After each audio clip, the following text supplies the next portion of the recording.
का स्वागत है। मैं 11th का केमिस्ट्री लेसन फर्स्ट लेकर के आया हूँ। आप 11th क्लास में जा चुके होंगे, एडमिशन भी हो चुका होगा। हम 11th class 11th lesson first है। आप रसायन की कुछ मूल अवधारणाएँ, आपका जो चैप्टर है वो फर्स्ट चैप्टर है, हम इसको देखने वाले हैं।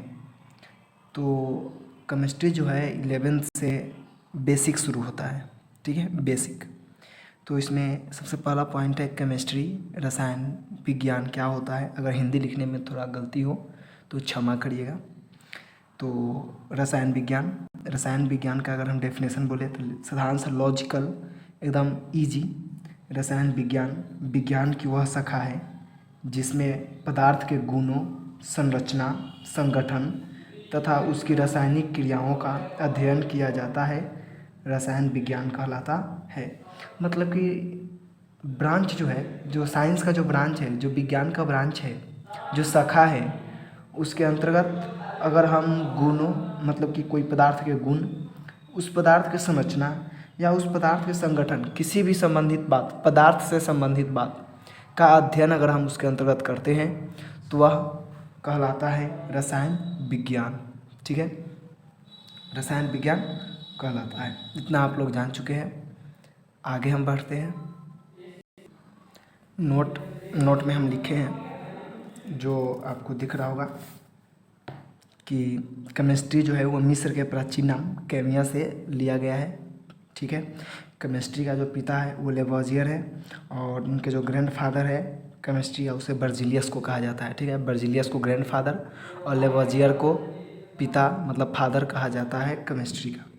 अगला मेरा टॉपिक आता है पदार्थ क्या होता है। पदार्थ को ही हम लोग द्रव्य भी कहते हैं। और पदार्थ का छोटा सा लॉजिकल हम डेफिनेशन दें तो जिस तरह से आप संज्ञा का डेफिनेशन, नाउन का डेफिनेशन देते हो कि किसी भी नाम को नाउन कहते हैं, उसी तरह से दुनिया में जितने भी वस्तुएं हैं, जितना भी पदार्थ है, मतलब वस्तु ही कहेंगे, अभी पदार्थ का चूँकि डेफिनेशन ही लिख रहे हैं, तो दुनिया में जितना भी वस्तु है उन सभी वस्तुओं को हम लोग कहते हैं पदार्थ। ठीक है, दुनिया में जितना वस्तु है, हवा, पानी, जल, पत्थर, लोहा, कंकड़, जो भी हो, सभी के सभी क्या कहलाएंगे? पदार्थ कहलाएंगे। लिखे हम वे सभी वस्तुएं जो कुछ स्थान घेरता है, जिसमें कुछ द्रव्यमान होता है तथा जिसका अनुभव हम अपनी इंद्रियों, जो हमारे 5 इंद्रियां होती हैं, आँख, नाक, मुंह, कान, त्वचा, ये सब जो होती है, उसके द्वारा हम उसका अनुभव करते हैं। ठीक है, इंद्रियों से क्या करते हैं? अनुभव करते हैं। तो वह क्या कहलाता है? पदार्थ कहलाता है। एग्जाम्पल के लिए चौक, डस्टर, पानी, वायु, ऑक्सीजन, बहुत सारा पदार्थ है। आप कोई भी नाम ले लो, किसी भी चीज़ का नाम ले लो, वे सभी के सभी क्या कहलाएंगे? पदार्थ कहलाएंगे। ठीक है, नो डाउट। आगे है पदार्थ का वर्गीकरण। पदार्थों के वर्गीकरण हम लोग मुख्य 2 आधार पे करते हैं, एक भौतिक और एक रासायनिक। ठीक है, तो हम यहाँ पे चूँकि डिटेल यहाँ पे कर रहे हैं, जो पदार्थ है, पदार्थ को सबसे पहले हम लोग 2 भागों में बांटते हैं। एक भौतिक वर्गीकरण के आधार पे बांटते हैं, एक रासायनिक वर्गीकरण के आधार पे बांटते हैं। ठीक है, एक भौतिक वर्गीकरण, एक रासायनिक वर्गीकरण। भौतिक वर्गीकरण के आधार पर पदार्थों को 3 भागों में बांटा जाता है, ठोस, द्रव, गैस। इस एग्जाम्पल लिखा गया है, ठोस लकड़ी, द्रव में जल, गैस में ऑक्सीजन, O2, लड़की, मिस्टेक, लकड़ी होगा, लकड़ी। ठीक है, मिस्टेक हो गया, आप सुधार लीजिएगा, लड़की लिखा गया था, लकड़ी होगा। ठीक है, तो पदार्थ को हम लोग 2 तरह से विभाजित करते हैं, वर्गीकृत करते हैं, एक भौतिक और एक रासायनिक। भौतिक में 3 भाग होते हैं, ठोस, द्रव और गैस। रासायनिक में 2 भाग होते हैं, एक शुद्ध पदार्थ का, एक मिश्रण का। ठीक है, शुद्ध पदार्थ को फिर हम 2 भागों में बांटते हैं, एक तत्व, यौगिक। तत्व के 3 भाग होते हैं, धातु, अधातु, उपधातु। यौगिक के 2 भाग होते हैं, कार्बनिक यौगिक और अकार्बनिक यौगिक। मिश्रण का 2 भाग होते हैं, समांगी मिश्रण और विसमांगी मिश्रण। ठीक है, तो यहाँ पे हम सबका डेफिनेशन बारीकी से बोलते हैं, आप समझने की कोशिश कीजिए। खैर इसका डेफिनेशन आगे लिखा हुआ है, लेकिन हम इसको यहीं पे समझा देते हैं, इसी भी वीडियो को थोड़ा 5-10 मिनट बढ़ा करके। तो समझिए, हम लिखे ठोस। खैर ठोस द्रव के बारे में हम बता देंगे टॉपिक में, इसको अभी देखते हैं, इस पार्ट को अभी देखते हैं, क्योंकि इस पार्ट को हम अगले दिन पढ़ेंगे, क्योंकि अगर पूरा पार्ट को लिखे तो टाइम ज़्यादा लगेगा, इसीलिए हम लोग भौतिक वर्गीकरण इतना ही करेंगे आज। तो शुद्ध पदार्थ, मिश्रण। ठीक है, अब आगे आएगा तो हम आगे बताएंगे, अभी इतना ही रहने देते हैं, डिटेल चर्चा जब टॉपिक आएगा तब करेंगे। आगे हम बढ़ते हैं और पदार्थों के वर्गीकरण जो होता है उस पर ध्यान देते हैं। तो पदार्थ के वर्गीकरण मुख्य दो आधार पर होता है, ठीक है। पदार्थों के जो वर्गीकरण है वो मुख्य दो आधार पर होता है। एक पदार्थ के भौतिक वर्गीकरण और दूसरा होता है पदार्थ का रासायनिक वर्गीकरण, जो कि हम पीछे टॉपिक बना के लिखे थे, उसको अभी डिटेल नहीं कर रहे हैं। डिटेल अभी भौतिक वर्गीकरण का ही कर रहे हैं। तो हम लिखे हैं कि भौतिक आधार पर, मतलब कि पदार्थों के भौतिक वर्गीकरण के आधार पर पदार्थों को मुख्य 3 भागों में बांटा गया है। एक ठोस अवस्था। ठोस अवस्था आप 9th क्लास में पढ़े होंगे कि वे सभी पदार्थ जो कठोर होते हैं, जिनका आकृति आयतन निश्चित होता है, उस पदार्थ को हम लोग क्या कहते हैं? कठोर कहते हैं। ये वही बात है, नो चेंज, वही बात है, वही हम लिखे भी हैं। वे सभी पदार्थ जो ठोस होते हैं, अर्थात आकृति और आयतन दोनों निश्चित होते हैं, ठोस पदार्थ कहलाते हैं, ठीक है। एग्जाम्पल के लिए लकड़ी, बर्फ, ईंट, चौक इत्यादि बहुत सारा चीज़ है। आप जो भी पदार्थ कठोर होते हैं, जैसे कुछ भी पदार्थ आपको कठोर लगे, वो पदार्थ ठोस पदार्थ कहलाएगा, ठीक है। आगे ठोस पदार्थ की विशेषताएं। ठोस पदार्थ की क्या विशेषता है? आप मान लीजिए हम कलम हाथ में लिए हैं, ठीक है। इस कलम को देख कर बताइए कि आपको इसमें क्या क्या दिख रहा है। पहला तो ये कठोर दिख रहे होंगे, ठीक है। दूसरा, इसका आकृति भी निश्चित है और कुछ आयतन भी है इसमें, कुछ स्थान घिरेगा ना, रख देते तो कुछ स्थान घिरेगा ना। तो एक तो इसमें द्रव्यमान है, दूसरा यह स्थान घिर रहा है, मतलब आयतन भी है, इसका आकृति भी है कि किस तरह का दिख रहा है ना। तो इस तरह से आप इमेजिन कर करके टॉपिक को आगे बढ़ा करके लिख सकते हो। तो वही हम लिखे हैं, जो हम आपको समझाने की कोशिश किए ना कलम को लेकर के, जैसे उसी तरह के बात को हम इसमें लिखे हैं। देखिए, पहला में लिखे हम, इसका आकृति और आयतन दोनों के दोनों क्या होता है? निश्चित होता है। ये सामान्यतः कठोर होते हैं। इनके कणों के बीच आकर्षण बल प्रबल होता है। मान लीजिए इनके कणों के बीच में अगर आकर्षण बल प्रबल नहीं होगा तो ये पदार्थ कठोर होगा? नहीं होगा। और इनके बीच में जब आकर्षण बल प्रबल होगा ही नहीं तो क्या इसका आकृति निश्चित होगा? होगा ही नहीं। आप इसको अगर प्रबल नहीं होगा तो इसको जैसे मोड़ चमोड़ करेंगे ये मुड़ आ जाएगा और इसका आकृति बदल जाएगा, लेकिन ऐसा होगा क्या? नहीं होगा।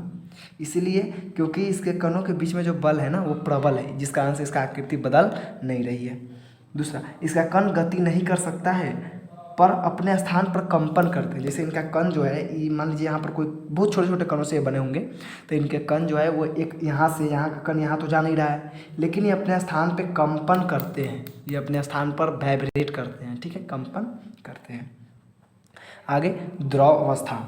द्रव अवस्था ईजी है, जो आप 9th में पढ़े हो उसी को पढ़ना है, कोई चेंज नहीं करना है, ठीक है, कुछ स्टैंडर्ड नहीं, जो पढ़े हो वही। क्या?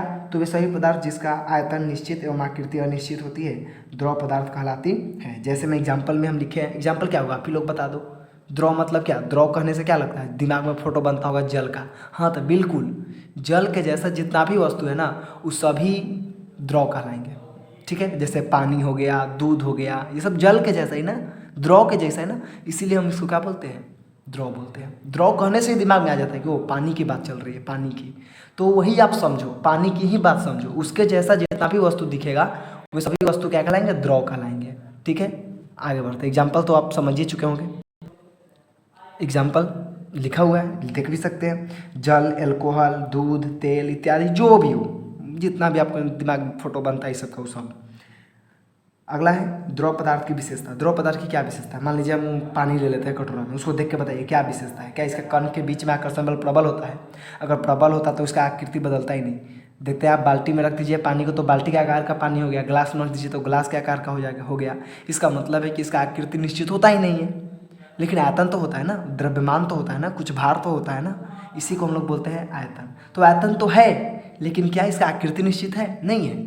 आप इसको बाल्टी में रख दोगे तो बाल्टी के आकार का हो जाएगा, ग्लास में रखोगे तो ग्लास का शेप का हो जाएगा, इसका आकृति निश्चित है ही नहीं। तो वही हम लिखे कि इनका आकृति निश्चित होता ही नहीं है, परंतु आयतन क्या होता है? निश्चित होता है, ठीक है। बहुत ईजी है, आप दिमाग में फिगर को ना बनाने की कोशिश करो।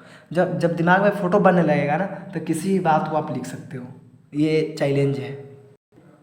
2 नंबर, ठोस कठोर नहीं होते, सॉरी, द्रव जो है वो कठोर नहीं होते हैं।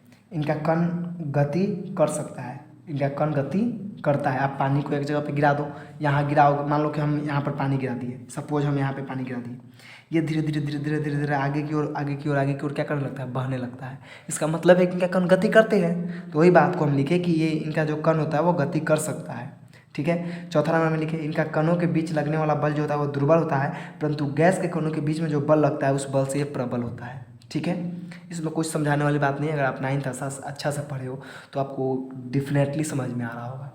ठीक है, गैस तो अब समझाने वाली टॉपिक ही नहीं रही। आप लोग समझ चुके होंगे कि एक में आयतन और आकृति दोनों निश्चित है, तो एक में आकृति निश्चित नहीं है, तो इसमें दोनों अनिश्चित होगा।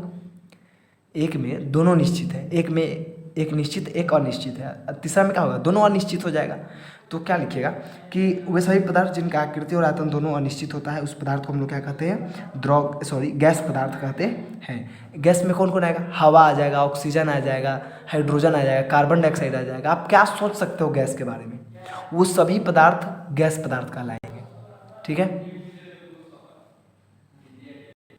आगे है गैस की विशेषता। तो गैस की विशेषता क्या क्या है, तो इमेजिन आप किए हो तो अच्छा बात है, इमेजिन कर चुके हो तो समझ में आ ही जाएगा। इसका आकृति और आयतन निश्चित नहीं होता है। क्यों निश्चित नहीं होता है कि मान लीजिए आप किसी गुब्बारा में भर दिए गैस को, ठीक है, उस पर प्रेशर देते हैं तो गुब्बारा का आकृति के साथ में इसका भी आकृति बदल जाता है। तो आकृति तो अनिश्चित हो गया, लेकिन उनके कणों के बीच में दबाव के कारण, मतलब उस पर बैलून पे प्रेशर के कारण जो बैलून है उसमें जो गैसेज हैं उनके कण एक दूसरे के नज़दीक आ गए, जिस कारण से इनका आयतन भी क्या होता है, बदल जाता है। इसीलिए हम लिखे कि इनका आकृति और आयतन दोनों के दोनों क्या होता है, अनिश्चित होता है। इनका कण तेजी से गति करता है, इनका जो कण है वो तेजी से गति करता है, किसके अपेक्षा, ठोस द्रव के अपेक्षा। ठीक है, इनके कण के बीच जो बल लगता है वो बहुत ही वीक बल होता है, बहुत ही कमज़ोर बल होता है। ठीक है, जिसे हम लोग वांडर वाल बल भी कहते हैं। तो आज भर के लिए इतना ही रखते हैं। और अच्छा, एक और इसमें पॉइंट समझ लेते हैं, किस तरह से हम लोग ठोस द्रव गैस को याद कर लेंगे आसानी से। इस बात को समझने की हम कोशिश करते हैं आखिरी पॉइंट में। समझते हैं, जैसे मान लीजिए कि ये है ठोस, यहाँ पे क्या है, ठोस, ये क्या है, द्रव, और ये क्या है, गैस। ठीक है, ठोस, द्रव और गैस ये हो गए। ठीक है, ठोस, द्रव, गैस हो गए। इसमें बहुत इजी है, समझ में आ जाएगा। इसमें हम लिखते हैं आकृति, इसमें लिखते हैं हम आयतन। ठीक है, तो ठोस का आकृति और आयतन दोनों क्या होता है, निश्चित होता है। दोनों के दोनों क्या होता है, निश्चित होता है। ठीक है, और द्रव का क्या होता है, तो द्रव का आकृति अनिश्चित होता है, अनिश्चित, लेकिन आयतन क्या होता है, निश्चित होता है। गैस का आकृति भी अनिश्चित होता है और आयतन भी क्या होता है, अनिश्चित होता है।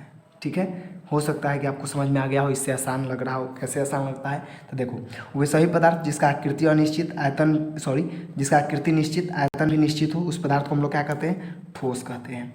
वे सभी पदार्थ जिसका आकृति अनिश्चित, आयतन निश्चित, तो उस पदार्थ को हम लोग क्या कहेंगे, द्रव कहेंगे। वे सभी पदार्थ जिसका आकृति अनिश्चित, आयतन अनिश्चित, उस पदार्थ को हम लोग क्या कहेंगे, गैस कहेंगे। इस तरह से आप याद कर सकते हो। ठीक है, थैंक्स फॉर वॉचिंग।